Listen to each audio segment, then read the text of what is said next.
আলহামদুলিল্লাহ আমাদের কোরবানির গরু কিনা সম্পন্ন হয়ে গেছে। ঢাকা শহরে এত বৃষ্টি, কোথায় কোথায় এমন বৃষ্টি হচ্ছে জানি না, তবে ঢাকায় এত বৃষ্টি, তারপরও আপনাদের ভাইয়া গিয়ে গরু কিনে নিয়ে আসলো। আলহামদুলিল্লাহ আমরা তো সবাই অনেক খুশি। তাই আমি কিন্তু আগের দিনের কিছু কাজ কমিয়ে রাখছি। আমার কিন্তু এই ভিডিওটা আজকের করা। আমি এক চুলায় সেমাই রান্না করার জন্য দুধ বসিয়ে দিয়েছি, অন্য চুলায় ফুডিং বানাবো। আমার বড় মেয়ের আবদার আম্মু ফুডিং বানাতে হবে, তাই এই পাশের চুলায় আমি ফুডিংয়ের জন্য দুধ বসিয়ে দিয়েছি, আর অন্য পাশে সেমাইয়ের জন্য দুধ রান্না করছি। সকালবেলা গরম গরম সেমাই কিন্তু খেতে ভালো লাগে না, তাই একটু গরম যেহেতু, তাই আমি একটু ঠান্ডা ঠান্ডা সেমাই রান্না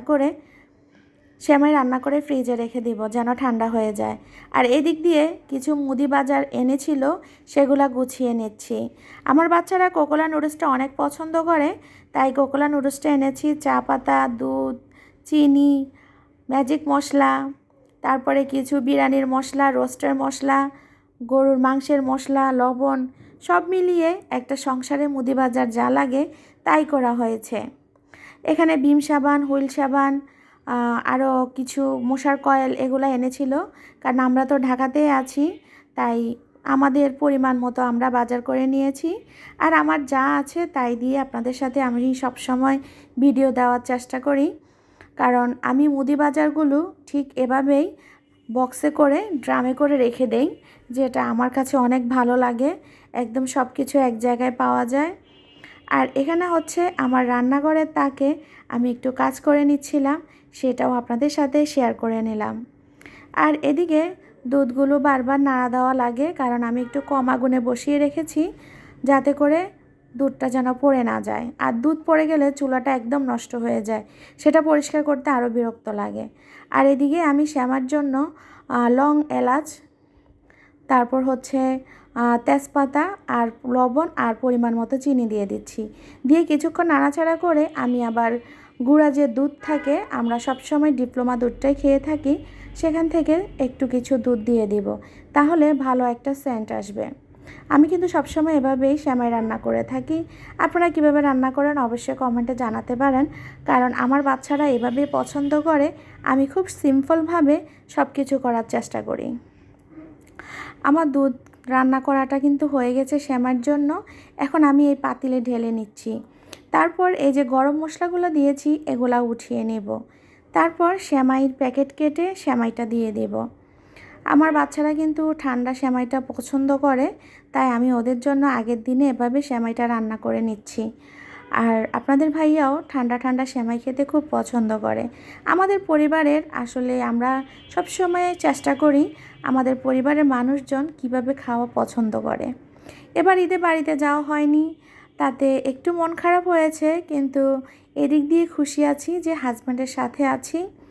আর আমার হাজব্যান্ড না হলে তো একা হয়ে যেত, আর কিভাবে খাবার খেত, কিভাবে কি করতো, সব মিলিয়ে আসলে একটু চিন্তায় থাকতাম। তাই এদিক দিয়ে ভালো আছি, খুশি আছি, হাজব্যান্ডের সাথে একসাথে ঈদ করছি। আর আমি সেমাইটা এভাবে দিয়ে তারপর একটা চামচ দিয়ে দেখছিলাম আর সেমাই দেওয়া লাগবে কিনা। আচ্ছা, সেমাইটা হতে থাকুক, আর এদিকে আমি যে আমার ক্যাবিনেটটা পরিষ্কার করেছি সেটা আপনাদের সাথে শেয়ার করছি। হয়তো তেমন গোছানো না আমার ক্যাবিনেটটা, আমি আসলে সময় পাই না, সবসময় মেহমান থাকে, তাই এটা সেটা সবসময় ক্যাবিনেট থেকে বের করা লাগে, তাই হয়তো অত গোছানো না। আপনারা কিছু মনে করবেন না, ক্ষমা সুন্দর দৃষ্টিতে দেখবেন, বা আমাকে পরামর্শ দিতে পারেন কিভাবে আমি ক্যাবিনেটটা গোছাতে পারবো। তবে আমার বাসায় সবসময় মেহমান থাকার কারণে আমি কিন্তু তেমনভাবে ক্যাবিনেটটা গুছিয়ে উঠতে পারি না। আজকে এটা লাগে, ওটা লাগে, সেটা লাগে, সব মিলিয়ে তেমন একটা গোছানোই হয় না। তারপরও চেষ্টা করি একটু গুছিয়ে রাখার জন্য। কেমন হয়েছে আমার ক্যাবিনেটটা আর কেমন লাগছে অবশ্যই জানাবেন। আর আপনাদের সবাইকে কিন্তু অগ্রিম ঈদ মোবারক। আর আপনারা যারা আমার ভিডিও দেখছেন প্লিজ একটা লাইক দিয়ে ভিডিওটা দেখা শুরু করবেন। আপনাদের একটা লাইক আমার ভিডিওকে সামনে নিয়ে যেতে সাহায্য করবে আরও মানুষের। আর আমি আমার লিলি আক্তার আপুর জন্য বলবো, আপু জানতে চেয়েছেন আমি কিভাবে আমার ভিডিও তৈরি করি। আমি ইনশর্ট অ্যাপস দিয়ে ভিডিওটা তৈরি করি। আর আমার সাথে আপনি যোগাযোগ করতে পারেন।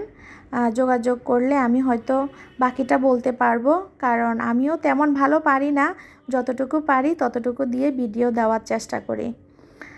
আমিও খুব নতুন এখানে এই অনলাইন জগতে, তাই তেমন ভালো কিছু বুঝি না, যতটুকু বুঝি জানি ততটুকুই আপনাদের সাথে শেয়ার করি। তবে আপু, আপনি আমার সাথে যোগাযোগ করতে পারেন, আমি আপনাকে একটু হলেও হয়তো বুঝাতে পারবো আমি কিভাবে ভিডিওটা তৈরি করি। আর আপু সবসময় আমার ভিডিওটা দেখেন, আর বিজি লাইফস্টাইল আপু, উনি সবসময় আমার ভিডিও দেখেন এবং ভিডিও দেখে একটা লাইক দেন এবং সুন্দর একটি কমেন্ট করে যান। আরও কিছু আপুরা আছেন যারা সবসময় আমার ভিডিওটা দেখেন। আমি অন্য একদিন আমার ভিডিওতে আপুদের নাম নিব, আজকে আমি একটু ব্যস্ত, তাই আর অন্য আপুদের কমেন্ট আমি বললাম না। আর এখন আপনারা দেখেন আমার শ্যামার ফাইনাল লুক। আমার বাচ্চারা কিন্তু এভাবেই খাবে, ওরা বাদাম কিশমিশ এগুলা দিলে খেতে চায় না, খুব নর্মালভাবে খেতে পছন্দ করে। আর আমিও যারা তারা যেভাবে পছন্দ করে সেভাবে রান্না করার চেষ্টা করি। আজকে এই পর্যন্তই, সবাই ভালো থাকবেন। ঈদ মোবারক, আল্লাহ হাফেজ।